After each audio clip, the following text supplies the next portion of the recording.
Om Shanti. 27th September 2019, Friday. This ends from today's Sakar Murli. Sweet children, you are the Salvation Army who will salvage all souls from their karmic bondages. You must not get trapped in karmic bondages. So Baba is saying, sweet children, you are the Salvation Army. You have to salvage the world, and you yourself must not get trapped in any karmic bondages. What is Salvation Army? That is a Christian organization, and it is present in around 131 countries, and it has got the membership of about 1.7 million people. And the aim is running charity shops, operating shelters for the homeless, disaster relief and humanitarian aid to developing country. And it was founded way back in 1865 in London by a Christian preacher, William Booth, and his wife Catherine.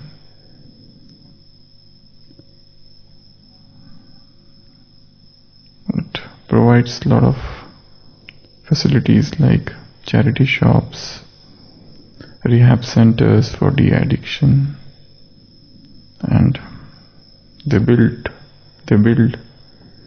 hostels for the homeless, children's homes for the elderly, mother and baby homes, general hospitals, schools, maternity hospitals, women and men refuge center, and so on. So whenever something like comes, Baba often says that you are the Salvation Army. And the aim of this institution is to bring salvation to the poor, to the destitute, to the hungry, by meeting their physical and spiritual needs. So this is something about Salvation Army. And they have got this red flag, the Salvation Army. So Baba says, you are the Salvation Army. They try to salvage, but the real salvage is from the psychological prison of karmic bondage. And you must not get trapped in this prison of karmic bondage. In today's Sakar Murli multiple times Baba said he is the boatman. He has come to free you, he has come to take you across. So we are the Salvation Army. So what we have to do? That's an important question. Just as this institution is spiritual institution and aim is to provide physical and spiritual relief. So here we also have to provide spiritual relief to the souls. And what is that relief? To bring salvation. Salvage means to save. Like a boat is capsized, drowned, it is saved by a group of people. So the boat of the world is also capsized, and we have to salvage the boat of the world. So the first aim is to save souls from getting trapped in karmic bondages. How are we going to do this?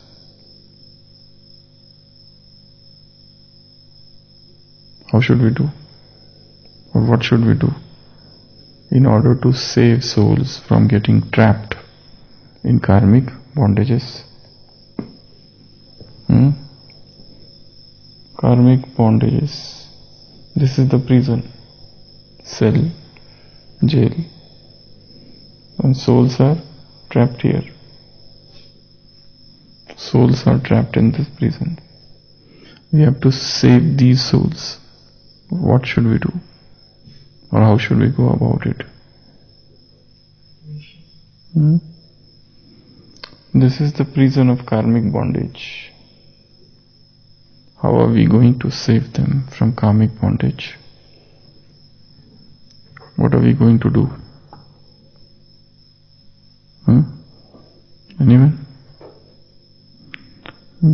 For saving souls, we need to first understand some of the laws of karma. Without understanding the laws of karma, we cannot save souls from getting trapped in karmic bondages. So teach them what? Law of karma. Not just teach, but let them become the very embodiment of this knowledge, so that they can free themselves from this prison of karmic bondage. So we are the Salvation Army, and our aim is to free soul from this prison, from this psychological prison of karmic bondage. So we have to teach them, make them understand some laws of karma. And what are the laws of karma? What are the laws of karma? There are about 12 laws of karma. The first is the great law. Great law says, as you sow, so shall you reap. Whatever you have done, you will get the result of it. Nobody can escape this law. That's why known as the great law. Anybody who has done anything, good or bad, the same thing will come back to him. No matter what you do, even God cannot interfere in the karma theory. He doesn't interfere. He is detached. Somebody has done very sinful activities.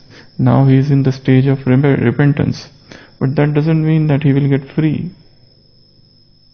For example, it's shown during the life of Buddha.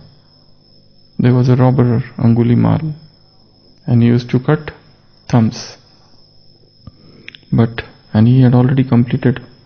His aim was 1000. He had completed about 999, and he used to hang them round his neck, the garland. So one thumb was needed, and that time he came in contact with Buddha and underwent spiritual transformation, enlightenment. And he surrendered unto Buddha and said, forgive me. Buddha said that I cannot forgive you. You have to seek forgiveness from those people to whom you have done wrong. So go to them. So he goes to them. But it's shown that people probably did not understand that he has changed. They start hitting him, throwing stones, pelting stones at him. So he gets severely injured. This is one story. Few other stories are there. And then he comes back and dies in the lap of Buddha. So it's shown,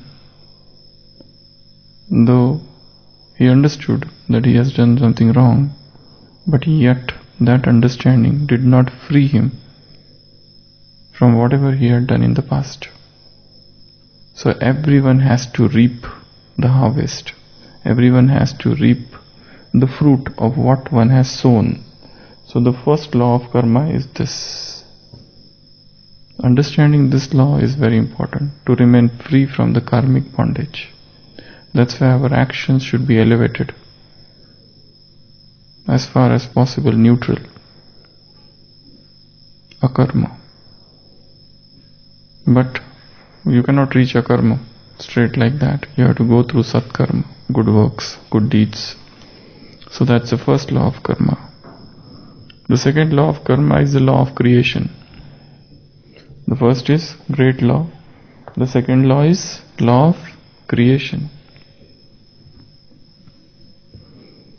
Law of creation. This law says that nothing is happening without anything. You have to create everything. Then only things happen. Everything has been created. If you want happiness, you can create. So your happiness is your creation. Your sorrow is your creation. Your unhappiness is the result of your own self-victimization. Nobody is making me unhappy. Nobody is making me sorrowful. Nobody is responsible for my sufferings. So I stop the blame game first of all. Because this is the second law of karma. The law of creation. I can create everything. It's I who is responsible, not others. And if you see the whole world, the only culture which is prevalent is blame culture. This is known as blame culture. Everyone is blaming other person. It's because of you, it's because of you. It's because of you that my life has become hell. But karma philosophy says that you yourself are responsible for everything. You are creator. The third law of karma is the law of humility. It says that you have to accept that yes,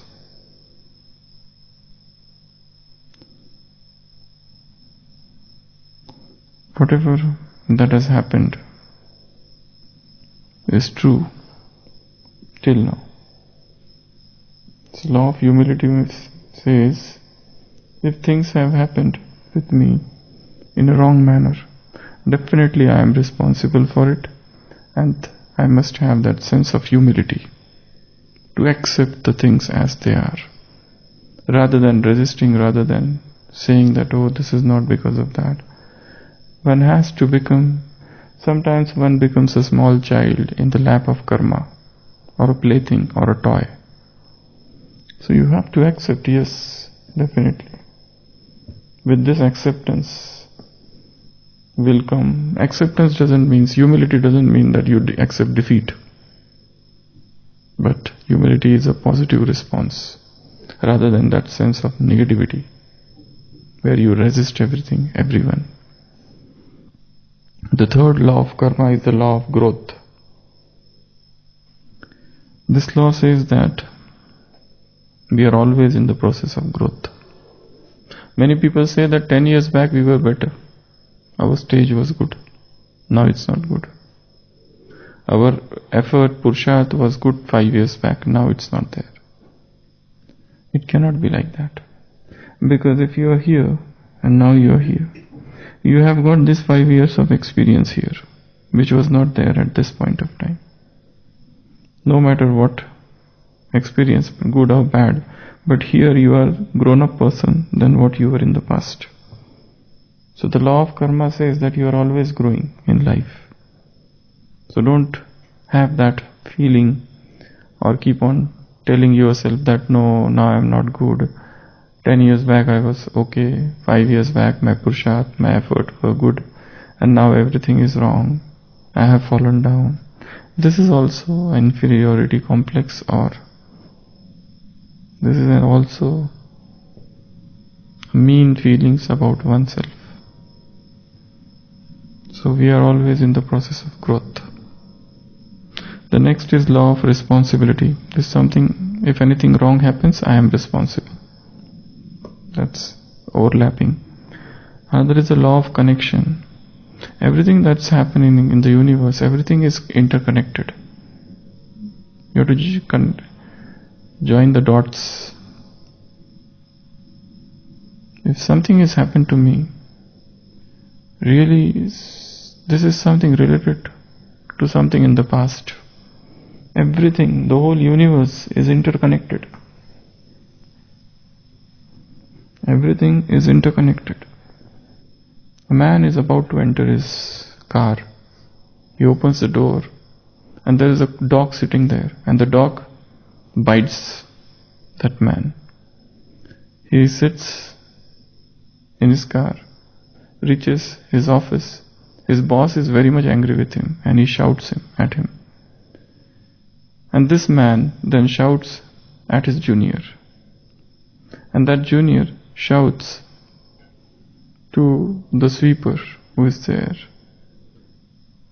And the sweeper is reaching home and he shouts at his wife. And the wife is so angry. She is shouting at the child because he's always watching television. The child is angry, he goes out. He takes a stone and throws at the dog. Things are all interconnected. We cannot say that this is happening independently. Everything in the universe is interconnected. So law of connection, then law of focus. Another law is the law of focus. You can't think of two things at one time. You have to remain focused in life. You cannot chase two goals. That's why multitasking sometimes, though we do, but it is sometimes dangerous as regards goals. We can always focus on one time. Sitting here, we are listening. But at the same time, we are thinking of something else. Then listening stops. That's why you must have seen. So everybody is sitting in the Murli class. Suddenly somebody remembers something old event. For that 5 minutes, what is said in the Murli is lost. Why? You cannot think of two things at one time. So that's the law of focus. Then the law of giving and hospitality. This is also a good law. You give and you receive. It is in giving that you receive.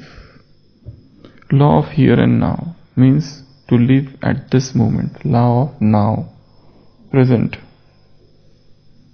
Rather than brooding over the past, becoming sorrowful, rather than becoming anxious and fearful and having a sense of insecurity about future. The best thing is to live in this moment, at this moment, in this moment. In this moment lies the eternity. So it's the power of now. So stay in this moment. We really do not know what is going to happen throughout the day. But at present, right now, here we are. Then the power of change. In this universe, everything is changing, nothing is permanent. No relationship is permanent, no human being is permanent. Right now, people who are with us, they may be dead tomorrow. Nothing remains. The most certain law of the universe is uncertainty. Everything is changing. Everything is in the stage of flux. There was one philosopher. He used to say, you cannot step in the river twice. This is the river which is flowing. You cannot step in the same river water twice. You put the leg, your feet, you bring out. Again you put the feet, but the water has already gone. So you cannot put your feet twice in river, because that water is already gone. So this world is, everything is in the stage of flux. 11th law of karma is law of patience and reward. Have patience and the reward will come. Don't be impatient. We have done so good things, nothing is coming. We have done so many good activities, but where is the result? People are earning, people are getting so much good results. I am not getting. Why? Wait, patience. And the last law, the law of significance and law of inspiration. Whatever small you do, that is added to the whole. You do a small act here, but that gets added to the whole. I think this is known as Gestalt principle. I forgot. So whatever small that is done is added to the whole. That's the law of significance and law of inspiration. Whatever small you do, that can become an act of inspiration for the whole world. So every small thing what we do is reaching out to the whole. There is something known as butterfly effect. Butterfly, small thing influences the whole, big things. So we are the Salvation Army. So Salvation Army means we have to salvage the world. The world is, the people are trapped in the karmic bondages. Free them from the karmic bondages. That is the goal. Okay, Om Shanti.